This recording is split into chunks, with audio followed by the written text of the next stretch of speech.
It is 6:08. The presidential campaign will also focus on America's fragile economic position. That's right. The primary indicator of the country's health, the stock market, has been on the upswing, 13,000. But many are wondering if this index can actually predict the future, like, say, I don't know, who will be the next president.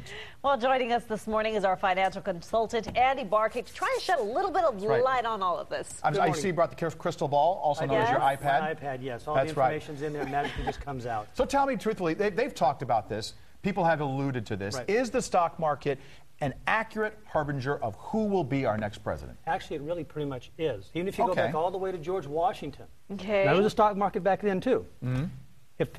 In the preceding 3 years up to a presidential election, if the market's up about 20% or more, chances are the incumbent's going to be reelected. Okay. If the market's down around 10% or more, chances are they're going to give him the boot. Now we're and up. so far? Now, so far, if you look back where we were at, when Barack Obama took office, the market was about 8,000. And we're now about 13, as you just said. Okay. Right. So we're up a little over 60% in that period of time. So that would say we've got 4 more years of Mr. Obama. Now, there's another tweak to that, though. Okay. Going back to the Civil War, actually not the Civil War, excuse me, to World War II, no sitting president's ever been elected with unemployment above 7.2. Okay. And right now we're about 8.2. So we'll see in a few, a couple. Interesting. This year, what happens? I mean, does unemployment fall? Do these old axioms hold true?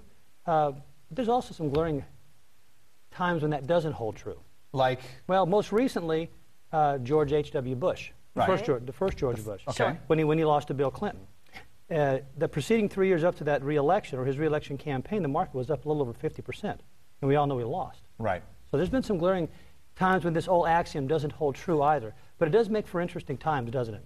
Oh, most definitely. All right, so we're all going to be watching the stock market a little bit later this morning, and if those numbers start to drop back down, we're going to have you back here on the seat so you can tell us who our next president is. We'll come back and we'll bring out some of these other old harbingers.